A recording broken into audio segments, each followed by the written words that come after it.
All right, Marginal Gains TV viewers and Marginal Gains podcast listeners, we are here today with a super exciting podcast and TV episode with someone I think you guys are going to be fascinated by, someone who occupies a really unique spot in the industry.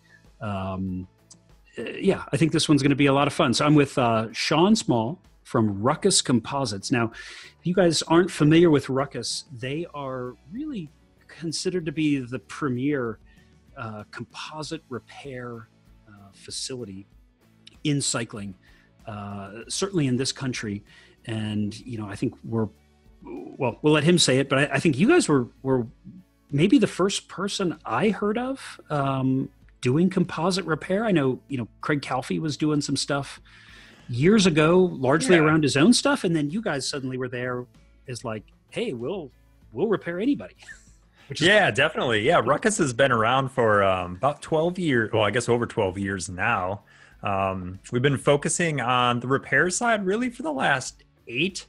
Previously, we're kind of dabbling in products and components early on, but as kind of the need and request for repair services came up, and probably it really matched the same growth in carbon bike sales realistically. It's kind of how I like to think about things.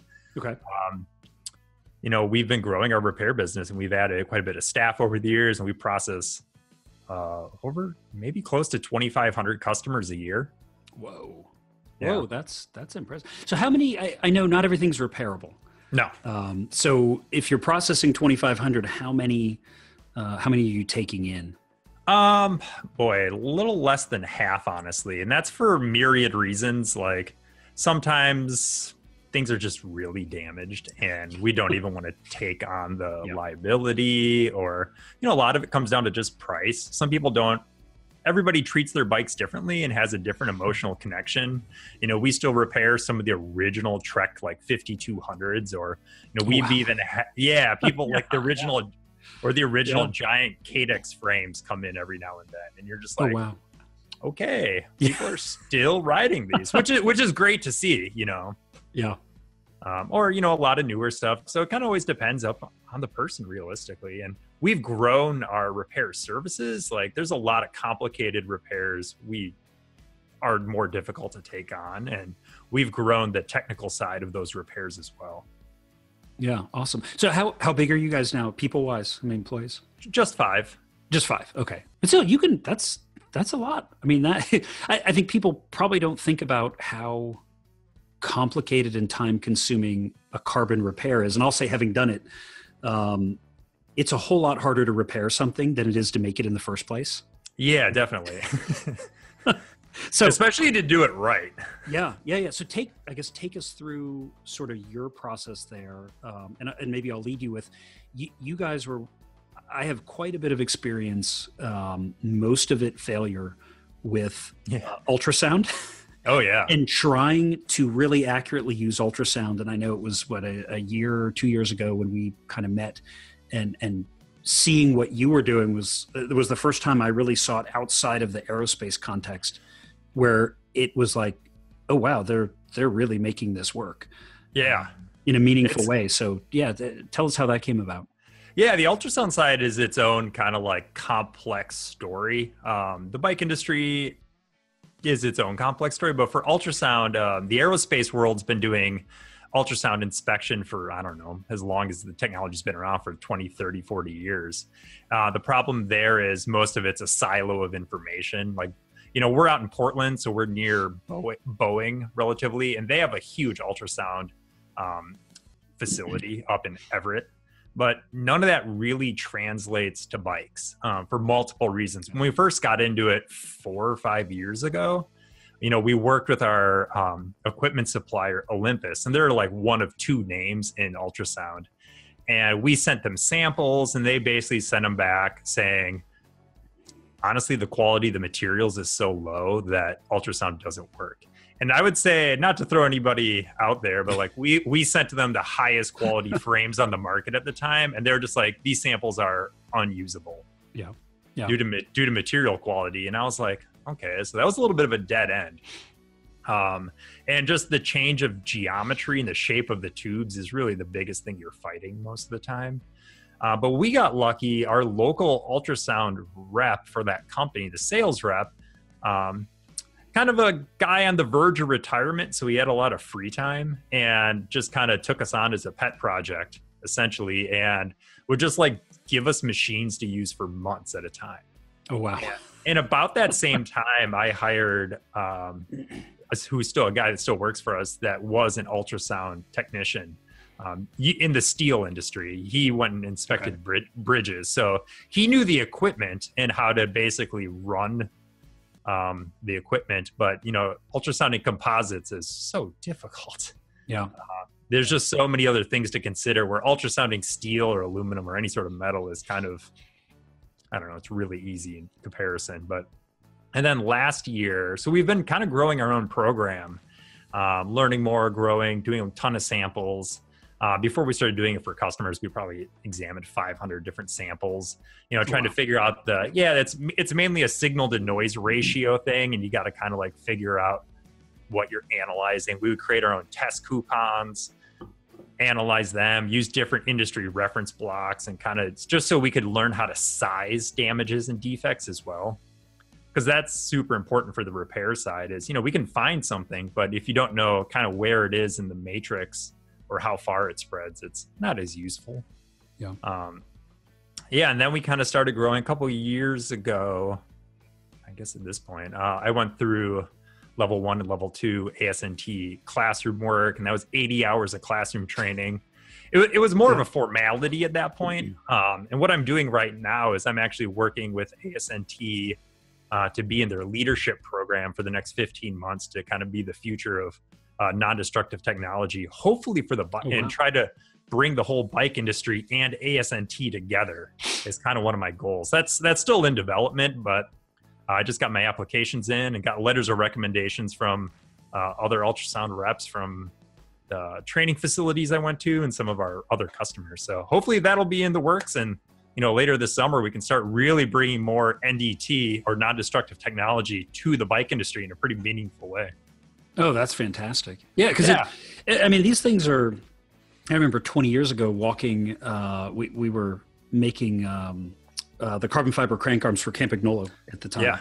And I remember taking a box of those down to a lab here in Indy that's connected to Raytheon, a couple other partners, and, you know, walking in and they're doing these beautiful, like, you know, F-22 components and, you know, I mean, just all the stuff that, you know, we think is so cool and high tech. And then when you really see it, it's like, oh, well, actually they can only allow so much curvature in a panel because any more than that, they can't, you know, they can't test it properly. Yeah, right. It's really hard. Right. And so I remember showing the guys a crank and they were just like, no effing way. Like, yeah, right. You know, like it's got corners and all sorts of geometry that no way in hell can we test that thing. And so, you know, we x-rayed. I mean, we've tried all this stuff, but yeah, to think how far that's come in 20 years. And then I see what you guys are doing.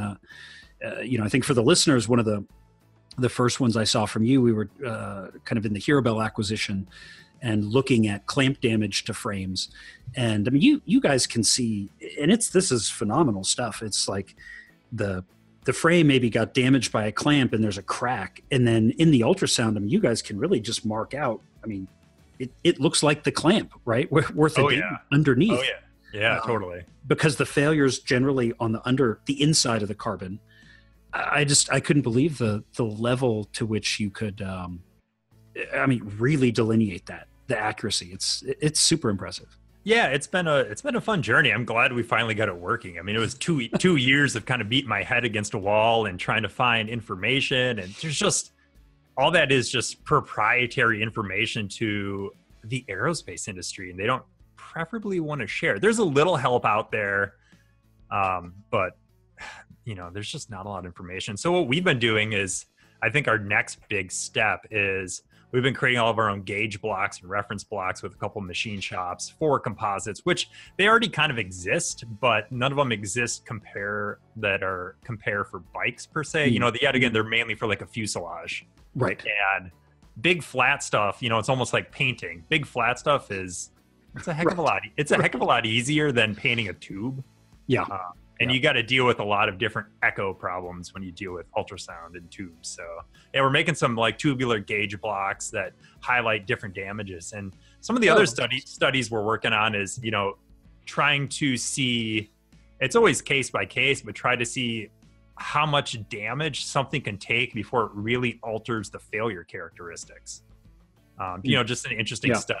You know, we get a lot of people who go, you know, it's the classic, like, yeah, I've been riding it this way for years and it's not a problem, right? I'm just like, well, you know about it. That's actually the problem. Right.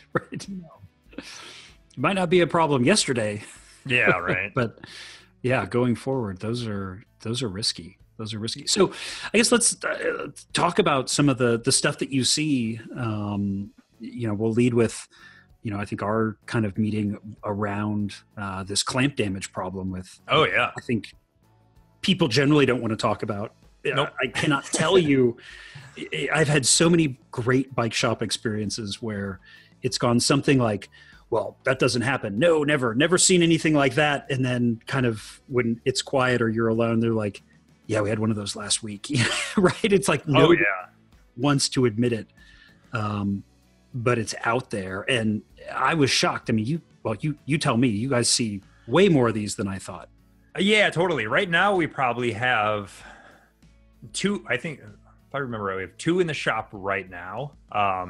One's the kind of a classic older Trek Madone, where it's kind of more of a square or rectangular box section, top tube. And I don't know what it is about that frame. I mean, there's a lot of them sold, so I guess that ups the sample size, but that frame top tube gets clamped a lot. And then we actually have a giant, and this is kind of also a similar problem is, you know, people clamp it and they clamp it, you know, they clamp the top tube lightly, but then they, for some reason why, try to rotate the frame in the stand by the wheel. And that just is such a long lever arm that it just destroyed the top tube. Yeah. I think that's one that actually will come up in a topic I had on planned in a few minutes, but you think of the torque resolution of that. Yeah, it's huge. You clamp by the top tube and you're resolving all that load in, you know, 55 or 65 millimeters or something. Yeah, totally. And then you go to tape the handlebars and you're, you know, a couple feet away. Yeah. And, you know, like a 10-pound load 3 feet away, when you're resolving it with this little tiny gripper. Oh, yeah. Ton of force at the corners of the clamp. Oh, yeah. So it's not even the clamping so much as just the twisting. Yeah, the manipulation. Or it's just, you know, the classic time is people are trying to get a bottom bracket out and things get a little forceful, I would say, depending on whether it's threaded or press fit. People get a little forceful. I mean, I'm sure you're probably like me, or you probably love a free body diagram and doing the kind of moment of inertia for kind of the engineers of us out there. Yeah. No, I find myself doing that all the time. Like, let me draw this for you. Yeah, totally. Put it out. Oh wait, if you don't look at these all day, they don't mean anything to you. But yeah, right. But yeah, no, the forces are ugly. So, you know what? You talked about the Madone top tube. We've seen a number of those, and I think, we've seen a ton of top tubes. I see people on Instagram all the time. I'm always like, please don't do that. Right. But I mean, what is a top tube these days? Like 5-ply? No, what are you seeing in there? You know, it varies so much. That's the other thing. Having repaired, I think I've seen case load wise almost 13,500 different cases. Wow. Yeah, it's a lot. There's kind of a lot of random knowledge in my head just about carbon bikes in general that I kind of take for granted. But, you know, it really depends on who the manufacturer is on the top tube, and what sort of layup they're doing and kind of what their quality assurance program is and how modern the bike is. You know, it's the interesting thing I like to think of is carbon bikes nowadays are really, the manufacturing's, for the most part, a lot cleaner than it used to be. Mm-hmm. It's definitely on a different level than it was 20 years ago and even 10 years ago. And everybody's kind of like flagship bikes are just, I mean, they're thin. I mean, they're probably 0.7 millimeters in spots, which is, you know, that's probably 5 or 6 plies of a unidirectional on there. They might throw in a little bit of extra resin sheet here or there, but for the most part, there's not a lot of material there. Wow. You know, maybe some little more on the curves, just to kind of bulk up the curve in the mold, but yeah, for the most part, they're thin. Yeah, no, it's crazy. I know, especially in some of the protein bikes that we see and work with. I mean, I can get, really like visible deflection under a thumb Oh yeah. in those tubes. And who is it? It's one of the European companies, has the little sticker like don't sit on the top tube. Oh, have you seen that? It's that Merita. Yeah. The top end Merita is like, don't sit on this top tube. Yeah. There's nothing here. Yeah, exactly. Which in the one sense is kind of awesome, right? I mean, that's like, it's auto super racing awesome. level, aircraft level engineering. Like, hey, this is designed to do everything it's supposed to do, but not that. Yeah. Oh, exactly. And that's why I always say, people are always get a little bent out of shape when they break their really expensive bike. And they're like, why did this thing break? I spent so much money on it. I'm like, that frame weighs 700 grams. Like, that frame is, just under 2 pounds for a whole huge structure. Like, it's meant to do one thing, and that's be pedaled. It's not meant to be shipped or transported. You know what I mean? It's like, it's not meant to be handled. It's meant to be pedaled very specifically, and that's it. Yeah. And it's, some days I think that the bike industry has it harder than the airline industry, because the airline industry has to make things really strong and really lightweight, but they at least get to charge a lot for it. And now you look at the bike side, and it's like, the same demands are super lightweight, super strong, but people really don't want to pay that much, comparatively. Like, bikes are so expensive, but comparatively, it's not $1 million for a rear derailleur. Yeah. Yeah. Well, and you think there are aerospace parts that I've seen that are, $25,000, $35,000 parts that are a panel. I mean, like, oh yeah, right. I mean, and the level of precision, the drilling, there's a ton of detail in there, but 2/3 of that cost is paperwork and it's paperwork. Quality insurance and, those couple of things. So I think that's an awesome point to get to. Like, yeah, that frame is ridiculously expensive at $6,000, but right. And what it weighs and how easy it was to get, you didn't have to order it a year in advance and totally all these other things. Yeah, it's pretty impressive. Yeah. And like, I've been at a lot of modern aerospace and like a lot of modern rocket companies. I've toured like some of the biggest names in rockets I've been to. And it's interesting, like their quality program, it's just an interesting take. Like, yeah, again, as you said, it's all paperwork, and it's all like paper trail, more importantly, of just like, everything has a long trail attached to it. But for the most part, I watched people hand drilling a rocket fairing once, that's literally going to space with, government satellites. And they just had they're just like, we just need to hand drill this. I'm like, really? Okay. Some reason why I thought that would be more complicated. He's like, why would it need to be more complicated? I'm like, because you can be? I don't know. Yeah. No, it's funny though. That's I think it's every facility I've ever been in, and I've done kind of the same. A bunch of aerospace facilities. I've been at Red Bull F1 and cool, which was spectacular, and a couple others. And there is always that level. And I think people, when they used to come to Zip, would kind of have we were, I would say, one of the kind of higher tech cleaner. I mean, we built this beautiful factory, and but there were always moments, you'd give a tour and somebody would be like, that guy's taking a file to a rim. You're like, well, yeah, that's how you get the flash lines off. Like, a file? Like, well, yeah, how else are you going to get it off, right? Or he's using a drill. Well, yeah, that's how you do it. And you see that same thing there, right? It's just they're using a more expensive drill. Yeah, exactly. Or a nicer file or something. Nice, yeah, really expensive file. I know, it's kind of the funny thing about composites is like they're kind of very high tech and low tech in the same regards. Like the processing, you're just like heat and pressure, and that's kind of it. However you would do that heat and pressure cycle is, there's a million different ways to do that. But in same thing with finishing, you're like, well, you got sanding or you got sanding. Right. Or some version of sanding.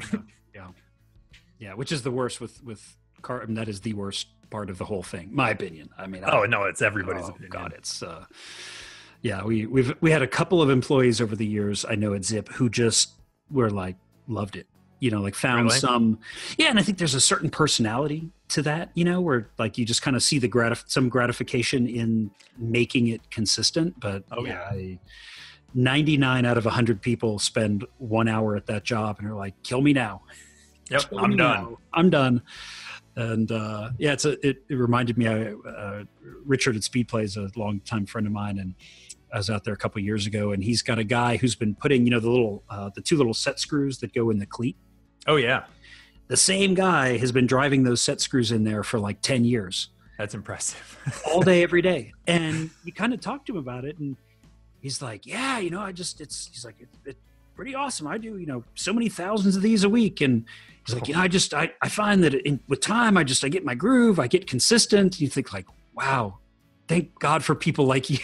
Right? No, totally. Like, thank God somebody likes this job and is really good at it, right? Because well, they must be a good employer then too, right? If they were a bad employer, I think people would jump ship. But right. Yeah, I like sanding every now and then, kind of as a nice mental break. You're like, I'm just going to zone out for 2 hours, get caught up on some podcasts or books on tape, and just kind of like wet sand or buff out some frames. Yeah, nice. Yeah. So take us through what do you guys see the most of? I mean, kind of what's your Pareto chart of frame damage look like? Yeah, it's all, it's seemingly all over the place, but when we run the numbers on it, it's predominantly seat stay damage. Okay. And that makes sense. It makes sense. They're thin. They're super thin. They're small. And the way I look at seat stays is that they're out of plane from the main part, the center line of the bike or the central plane of the bike. Yeah. And, if someone falls, which is, most of our damage that we see is, as we like to call, user generated. And that could mean anything, honestly, but it just, it's really not manufacturing defects pretty rarely, honestly. But the seat stays are just, if you fall, the chain stays are relatively protected from the crank arm, or a quick release can maybe stick out a little further, and they're thick. But seat stays are so thin. I mean, they're also on that like sub-millimeter wall thickness, and boy, it's just easy to fall on them. Yeah. When you crash, someone's going to fall on it. And that's really the common, and that's really our easiest repair too. And then it goes to top tubes. Yet again, it's the other super thin tube on the bike. Yeah. Which is important. I think people don't think about how little the top tube is really doing, right? Compared to everything else. And so, I know having that conversation about clamping and stuff, people just like, yeah, that tube just doesn't need to be nearly the thickness of anything else on the bike, right? No. It's kind of there to just keep it from doing, one of these things or one of these things, and therefore it's a tension compression member. It plays a little torsional role. Yeah, minimal, right? And I always say it's there just to hold up the seat post. Right. Yeah, I always think of like when we see damage, like, or when I try to explain like kind of bike dynamics or force dynamics, I'm like, your down tube and your chain stays really are doing the majority of the load transfer, and they're the thickest tubes, and they're really handling everything. I'm like, seat stays and top tubes, they're really just there to hold the seat post and make it into a useful bike. They do a little triangulation, obviously, but yet again, they're not doing a ton. Yeah. Or it's ride compliance. It's you can tune the quality of the ride a lot more with a seat stay and a top tube. Right. No, that makes a ton of sense. So I guess I take people through in terms of thickness, damage tolerance. What is it? Down tube chain stays first, which, as far as thickness goes, and just kind of robustness of. Really, I mean, the head tube is the thickest, and that's where we see the most minimal damage, because I think that's probably the highest liability area of the bike for the most part. So everybody's head tubes are relatively thick, and that that area takes a lot of stress and load, and then it transitions into the down tube. And, a lot of the modern mountain bikes we've seen up to 3.5 millimeter wall thickness on some of these mountain bikes. Yeah, they're thick. Wow. That's impressive. And it's like a baseball bat at that point. Yeah, seriously. And when they're doing that, I mean, you're seeing, is it all carbon? I mean, are people bringing using glass fiber or plastics or aramids Yeah. We see out of a lot of the endurance road gravel bikes, there's a lot of fiberglass. Okay. A lot of the seat stays are fiberglass. Yet again, seat stays it's more of a ride tuning. It's gonna give a little more flexibility and kind of dampening through the glass rather than the carbon, and it's a lot cheaper, obviously. Right. And in the down tube, we'll see some layers of glass in there as well every now and then. But really on the mountain bike side, they just throw in you know, it's a lower quality carbon because they're throwing so much of it in there. You know, they don't need to put anything high quality. Even like, I assume it's even well, it might be more of a standard modulus or even substandard, but they're just putting in so much of it, it doesn't matter. Yeah. Interesting. Yeah. So you said it, let's talk it. I've had a big pet peeve for many years about modulus in our industry. Oh God. Yeah. and so I have my very strong opinion there, but yeah, it's a can of worms, isn't it? yeah, it is. But take us to, I mean, tell me your thoughts here, and what do you open the patients up and see what's inside. So tell me what you see. Yeah, you know, we can't really know what each layer is modulus wise. You know, unless we did like some sort of weird burn off test, but even then we wouldn't know the quality of the material. Really, where we learned it all is we know all the suppliers.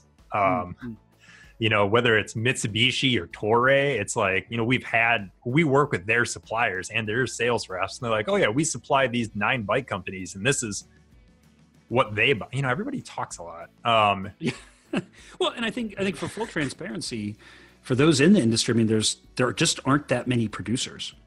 No, not of carbon. I mean, you're basically buying Toray or Mitsubishi or. Yeah.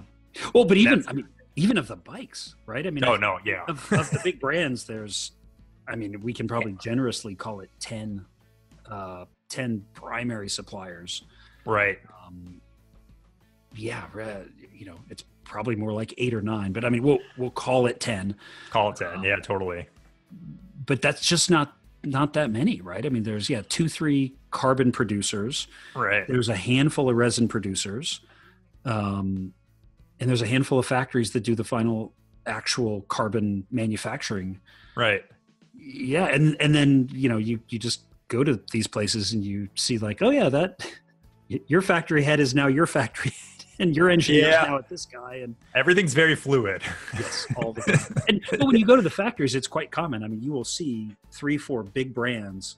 Oh yeah. In one room. I mean, one's being made here and one's being made there and so on. So I mean, it's pretty open knowledge within a factory who's doing what, right? Because the same employees are making across brands.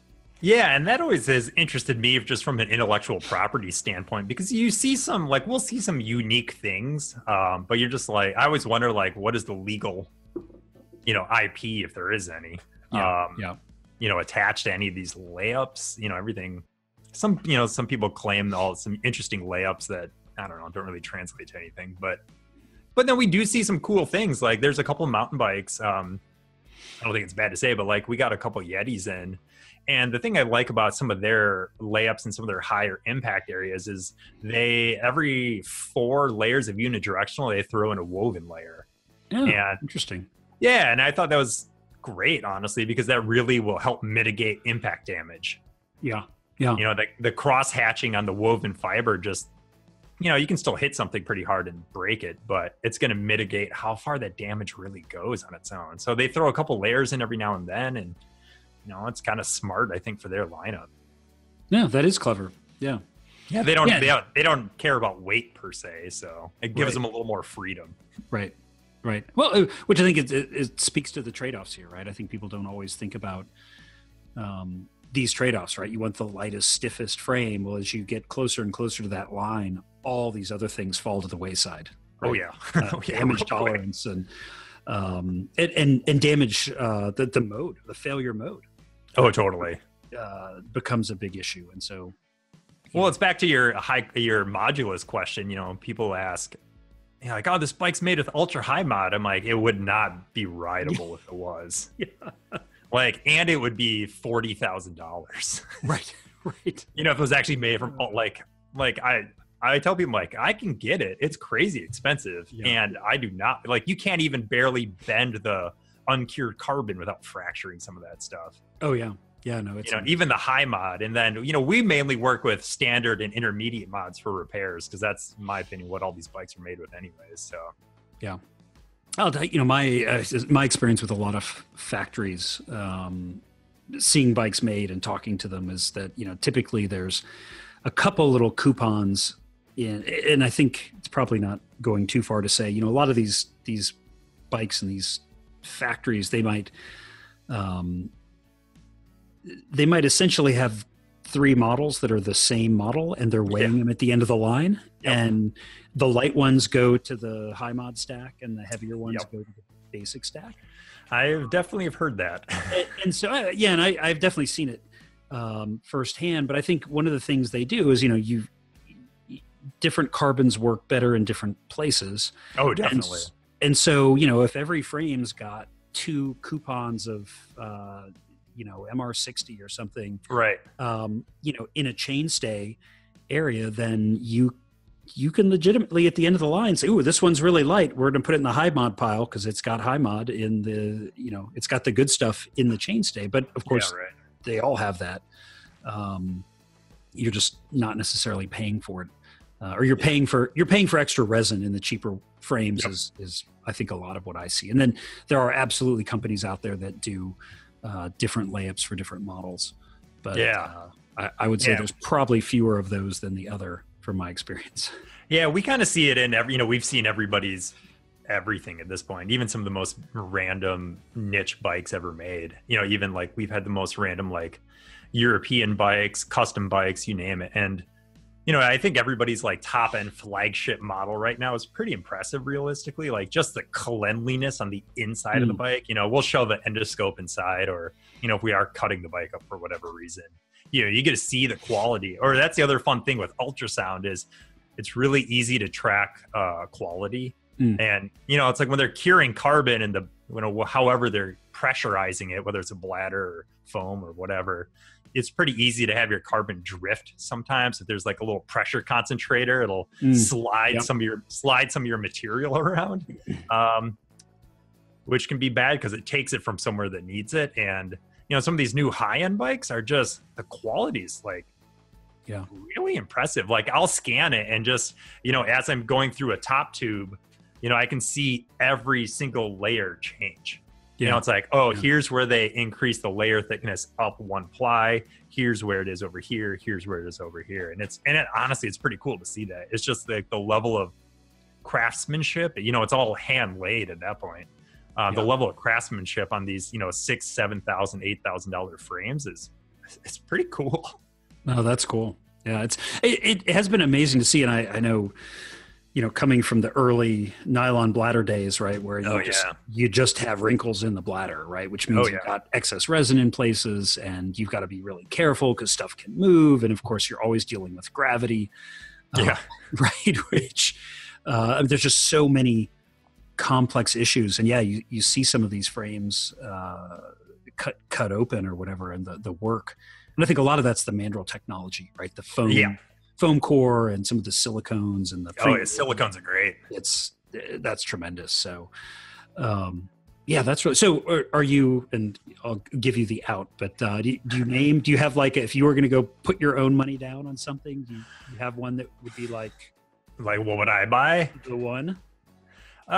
It's hard to say. I mean, at the end of the day, everybody's flagship bike is great. I do love Trek's Amanda's SLR series.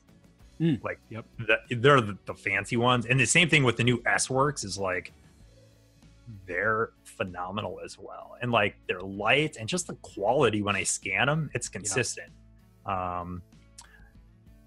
So they got it. I can hem and haw about, as I call it, kind of the attachment points that can make me dislike a bike. Derailleur hanger style or a bottom bracket style can kind of send me away from a certain brand. But as far as carbon quality goes, like those 2 bikes by both those companies, I mean, they're the biggest names for the most part, and their bikes are super clean.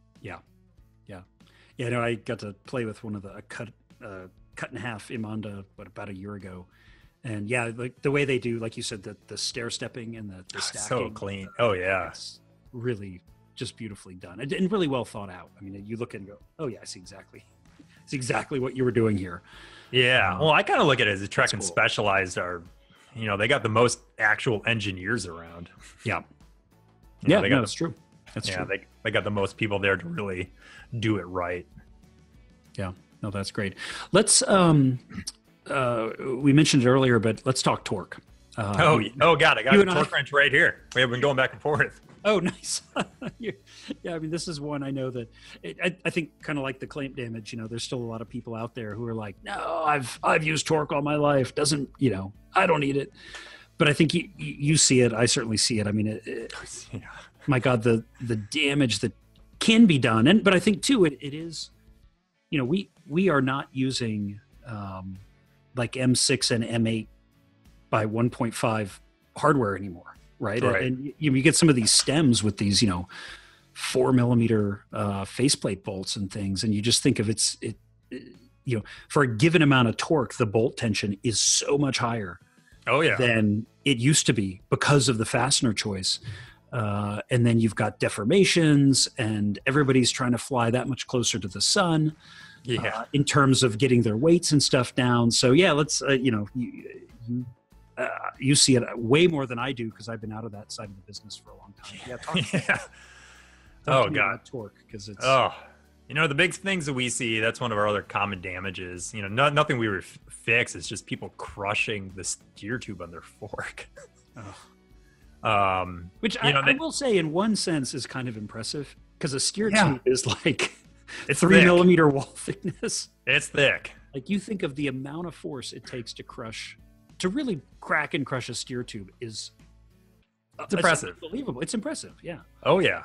Exactly. It's the same thing. And you're just like, oh my God, but it's so dangerous. I mean, that's the one that gets people truly killed and paralyzed. Right. I mean, we've seen enough stories in the shop of just like, nobody killed, but nobody paralyzed, I guess. But people gone to the hospital a lot with, their steer tube just sheared off right below their stem. And then they'll send me a photo. They're like, what do you think about this? I'm like, well, if both stem flanges are touching, that's not a good sign for starters. Or the other spot is the seat tube clamp or the seat post clamp. People just crush that thing. And what the interesting thing I think people don't understand with torque is they're not using a torque wrench at some point in that process, and they damage the carbon matrix, and then they go back and use a torque wrench. But since the base structure is damaged, it'll never reach torque value until the stem flange is actually something's got to bottom out and provide that reactionary force. And we see that a lot with seat posts. The seat post will crack and people don't see it. Then they just keep tightening, or they get out a torque wrench and they're just like, but I never reached 5 Newton meters. Why did I break my frame? I'm like, well, it's because your seat tube is or your seat post is broken. Right. Yeah. There's not enough resistance, right? Or not enough pushing back. Yeah. I hadn't even thought about that one. Yeah. So it's like, you got to almost use a torque wrench almost all the time. And you got to know your own part history, or if you're working with a bike shop, obviously, I think it's okay to ask your bike shop, like, do they use a torque wrench with stuff? I think that's a fair question if you're, anybody, honestly. Even on metal parts, it's good to use one. Yeah, because you used to see aluminum, especially when we moved into the kind of forged. You think of the old Chinelli 1A XA days, right? I don't know what you had to do to break one of those, but it was hard. And then we get into 110, 120 gram forged aluminum stems, and you see those little ears snap off. The faceplates fatigue at the holes, and then you start to they'll kind of crack and peel. Oh, totally. If you have any sort of defect in the metal, at that point, it's just a huge stress riser, and you're like, well, that's going to shear off at some point too. No, it's that's scary times. I know at Zip we used to ship, I think every year was a couple thousand replacement titanium fasteners for stems. And seat posts, and it was one of those that in the lab you could test those things. I mean, I think our torque spec was 5, and the onset failure minimum was 12.5. And the average failure in testing was 14, 15. But it was not uncommon for us to get even shops calling and saying, well, these 2 of the heads snapped off when we tried to install it. I'm like, really? The first try? But it's sensitive, right? And I think people don't think too that the alignments are sensitive. Oh my God, right? Like as you go over torque on that faceplate and it starts to deform, and now the bolt head is no longer on a flat surface, but on a ramp. Or as you said, you start to crush a handlebar or crush a seat post, and now nothing is straight, right? It's kind of, it's all a bit wonky. Oh, totally. Yeah, stems and handlebar. You know, we scan handlebars a lot as well, and they're almost always damaged in the clamp area. Yeah.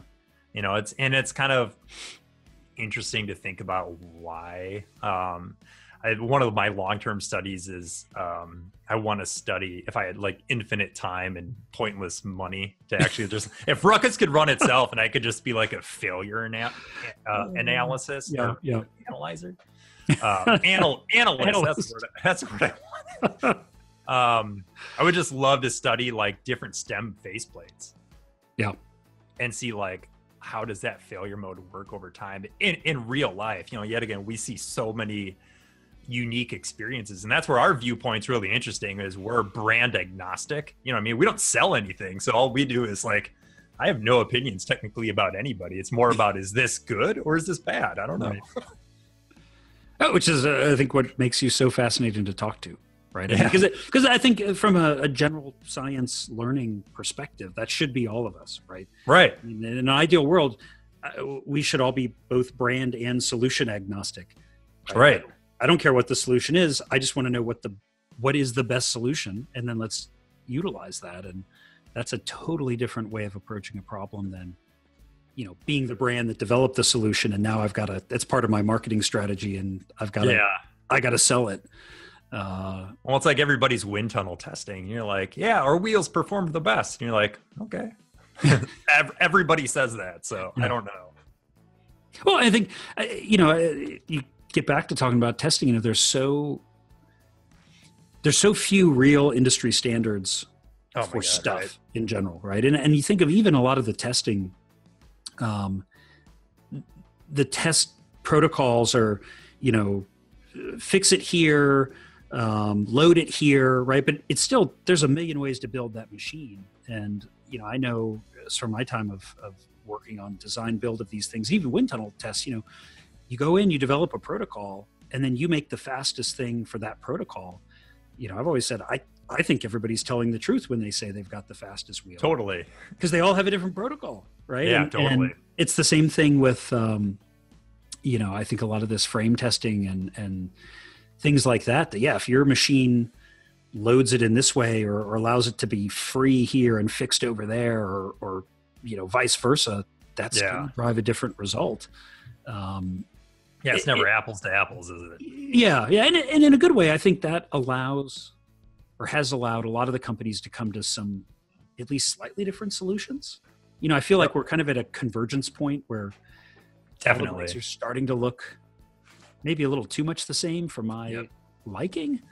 And I wonder if that isn't, as we have kind of converged on the testing, you know, are we all just kind of getting to that more right answer?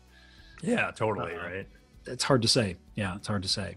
Yeah. So, yeah. And then everybody just has their little bit of unique brand flair, or whatever it is. Like, oh, we do this one seat say, this is our marketing thing. And you're like, okay, right. That's fine.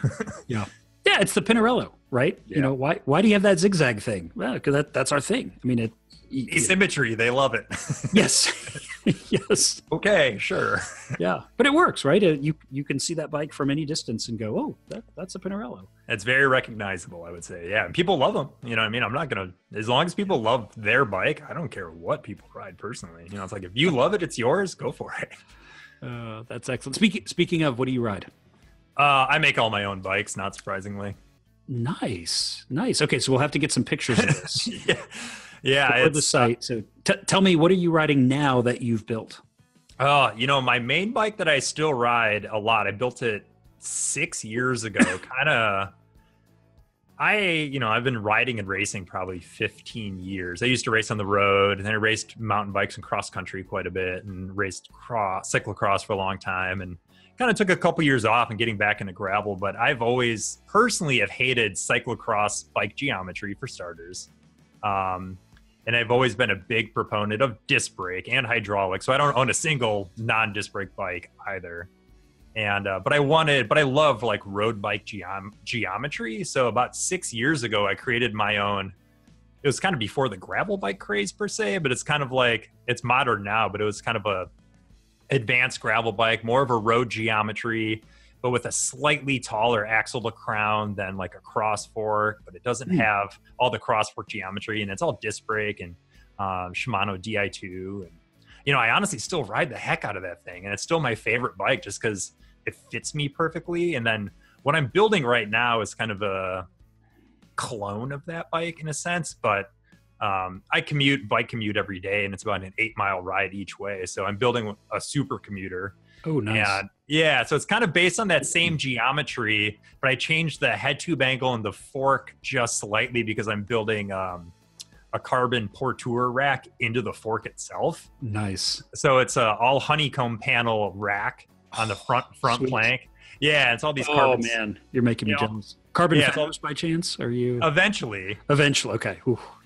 Sadly, I was working pretty fast on the frame, and then with all the COVID-19 stuff, everything's kind of ground to a halt. Right. But the frame's done. Wow.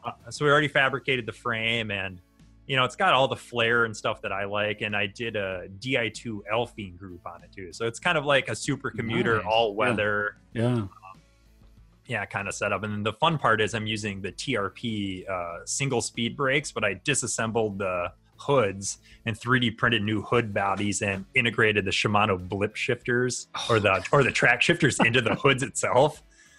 So it's kind of, I don't know. That's awesome. Yeah, and it's all dyno powered, and I'm basically built my own lights and brake lights in the porteur rack. Man, you're killing me. Killing me. Okay, we've got a super commuter. Yeah, it sounds like it. Holy cow, we got to get pictures of this for the site or for the TV. So yeah, totally. Pictures to run it because I have got to see this thing. Yeah, it's still in process though. It's oh my god. Yeah, it's amazing. I would love to finish it because I actually really want to ride it. And then it's the same thing. It's got like the geometry and it's the exact same fit. I try to like match the fit on all my mountain bikes and road bikes and all my bikes pretty close.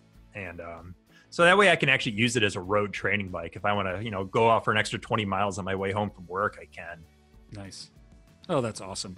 Yeah. Well, as we start to wrap up, I want to give you one, thank you. Two, I want to ask you if you had like top 2 or 3 tips for people to take care of their stuff. I mean, you know what? Oh yeah.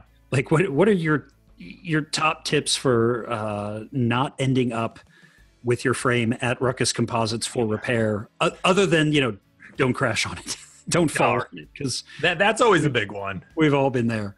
You know, the big one, the 2 big ones for me are actually cleaning your bike every now and then, cleaning it and just looking at it, giving it a good look over, because, you know, stuff happens and you kind of, you know, you'll be out on a ride and something will happen. You kind of forget about it. And at least in Portland, the roads are so gross and rainy all the time. Your bike is filthy. So it's always good to kind of like clean it off really well, you know, with like a sponge is kind of my favorite, and just look it over with a flashlight. It takes only a few minutes.